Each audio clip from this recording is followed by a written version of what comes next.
Well guys, I think it's time we get this Buick into the shop. Again, this is not going to be a car that I'm probably going to derby.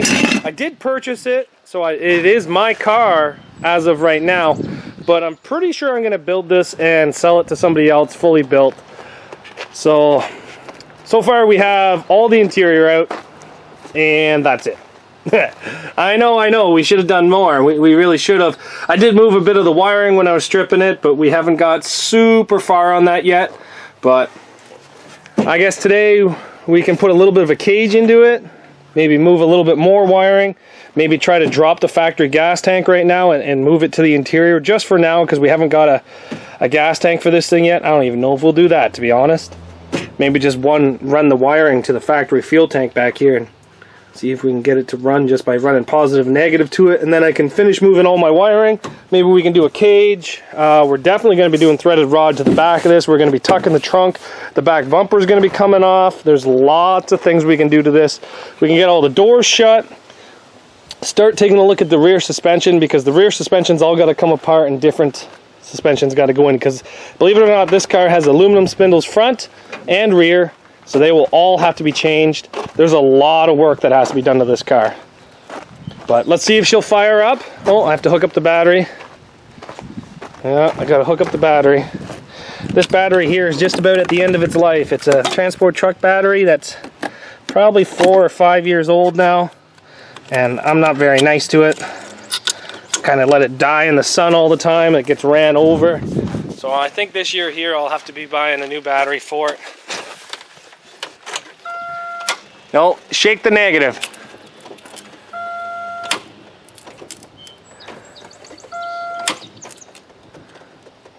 No, that's rubber mounted, Corey.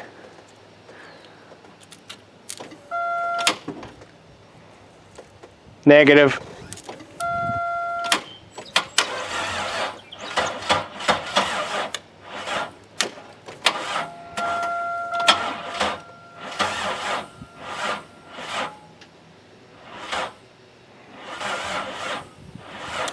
No, this battery's too poached. What a stupid battery this is. We're gonna hook the booster pack up to this and start this up and get it into the shop. So we have the booster pack hooked up. Corey, give it a try. There we go.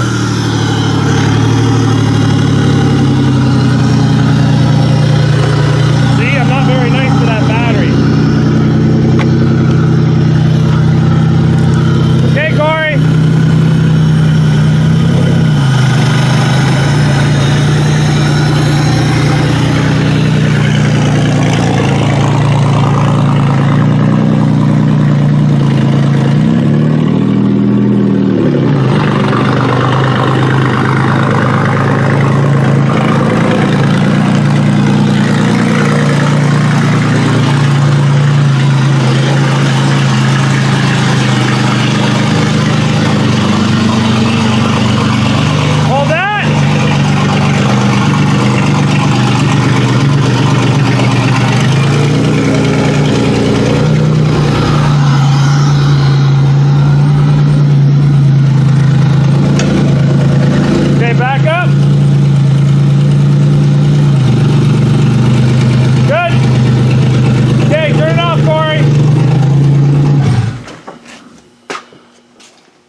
So I guess now that we got it in the shop, we might as well start working on the trunk. Grab the keys out of the ignition there, Corey.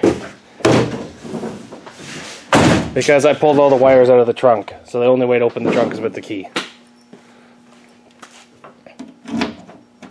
Nope, you have to use the silver key, Corey. Well, what do we have here? We have a trunk. What we're going to do is we're going to kind of pull some of the wiring out of this trunk. I want to pull the wiring out for the gas tank and then refeed it all up through the top. So then that way I don't have to come back here and do this. We're going to cut a notch because these cars love to go down. So we're going to cut a notch. We're going to cut out some of the rear wheel wells just so that it doesn't want to go down. It's basically what we're going to try to do. I'm going to probably just cut down here and back, and then do the same thing over here. Just cut out a chunk so that it wants to go up. Because there's too much reinforcement up high in this car, which makes it want to go down like crazy. So yeah, that's what we're going to try to do, and then see how she goes from there. Now, the guy that has this car wants the trunk tucked. I don't think it's going to do a huge advantage on this, but you know what, it might help because it might bring the leverage point in a bit. So to do that, because of these crazy huge hinges on the back of this thing, I'm going to have to like cut all into here with a Sawzall, right back to about here, cut out this huge chunk. I might just try to cut it and fold it underneath, so that way it's more steel on the inside. I don't know. I kind of want to cut some of this out, but I don't want to do that until I have the gas tank filler neck out, because there's a gas tank underneath there. I kind of want to cut out a lot of this car to try to basically make it fold up. So I guess the first thing is notches. Then I'm going to, I don't know, to be honest, I don't really know. GMs are not really my forte, especially these bigger GMs. I don't want this thing to go down. I kind of think this is going to be a losing battle here, but I do want to cut this out a bit, but I do kind of want to fold the trunk. What I'm going to do is I think I'm just going to cut this out. I'm going to fold the trunk on the factory fold lines across here. I'm just going to put a piece of 2x4 across the back and just force it down. It's pretty easy to do that. So let's go start there and see what we can do and see how far we can get on this thing before it drives me absolutely crazy and I want to smash the trunk with a hammer. But what we're going to try to do is make it so this thing doesn't go down. That's the main thing that we're going to try to do today, is make it so it doesn't go down. Well, I kind of did it all with a Sawzall. Cut out that side, cut out that side, cut out this piece here, cut out that piece there. I'm going to try to fold the trunk now and get it to go inside. Just going to put this piece of pipe right on these bends all throughout the trunk, and then just try to physically fold it. I might have to space it up, and we'll have to see how this goes. I imagine it'll be half decent and easy, but we'll have to see. So let's see how this goes.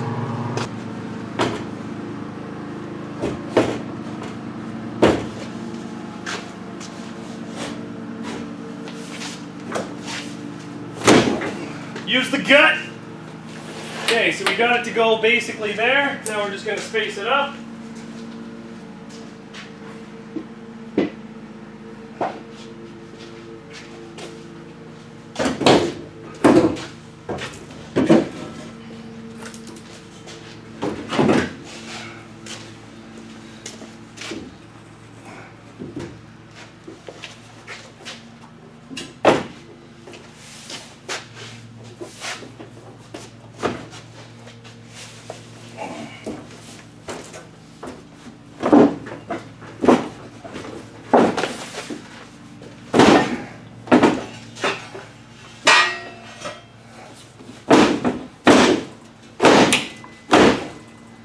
There we go.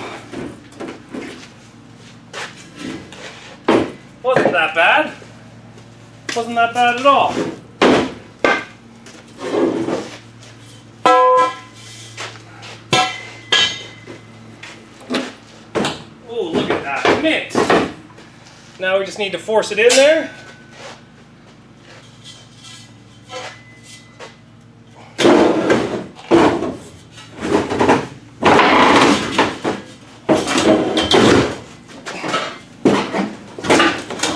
There we go. And you have yourself a tuck trunk. Okay, so now let's lift the trunk. And we're going to kind of dimple the frame now. Yay! So we have a little bit of pressure put onto this car, and we're just going to start dimpling it.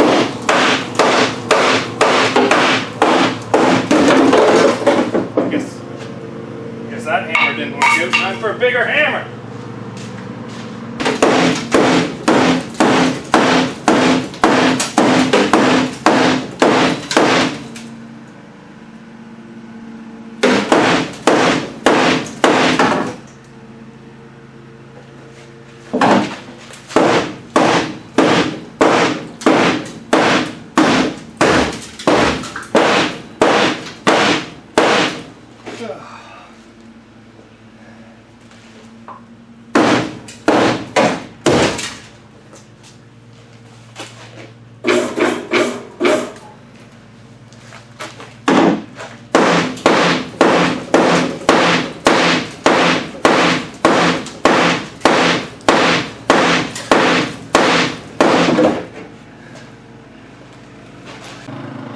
Well, it kind of looks like crap, but I think it's going to come up.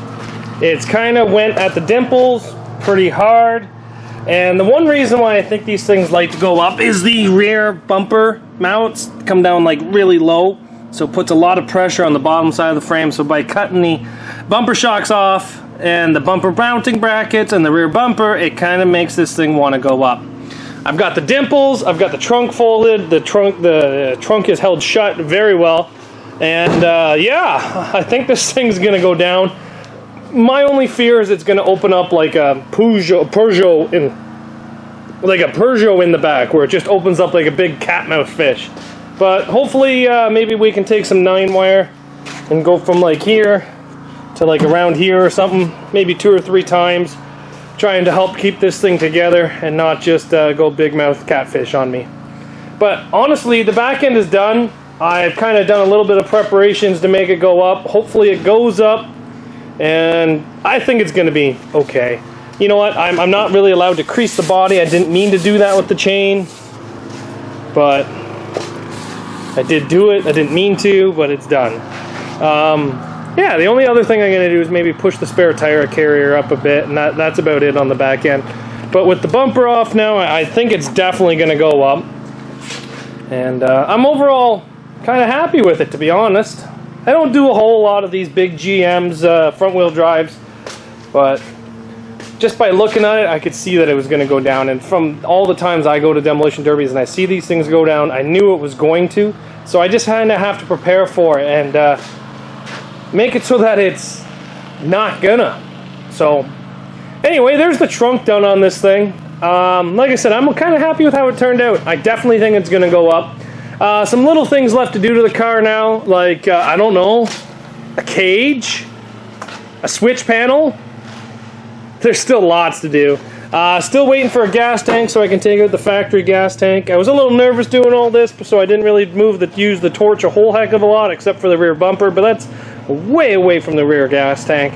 So let's try to be safe. I was going to use the plasma cutter and cut all this stuff out in the inside wheel wells, like in there, but I just used the Sawzall. That way less sparks around the filler neck, less chance of me dying in a big ball of explosions. So yeah, it's coming along. Maybe we'll be rerunning some 9-wire, you know, from like here to like maybe here. We'll have to see. I think it can be done. And just trying to pull this thing up. But thanks for watching, everybody. Oh, speaking of 9-wire, I did buy a whole 100-pound spool, so I got lots of it. So maybe we'll be doing some of that here shortly. But thanks for watching, everybody. The back end is kind of exactly where I want it to be. So overall, pretty pleased. This car's coming along fantastically. And tomorrow I'm probably going to come out here and try to pound out this cage because, you know what, I want this thing done. I want to get it done so I can bring in some more Camrys. I know you guys are tired of Camrys. Don't need to tell me that you're tired of Camrys. I get it. You're tired of Camrys. But Camrys are my bread and butter, so I need to get some butter and some bread in here and get this thing out of here, because this is not bread or butter. It's just a GM. So thanks for watching, everybody. Make sure you guys come back tomorrow and check out this build a little bit more. And thanks for watching, everybody. We'll see you back here tomorrow.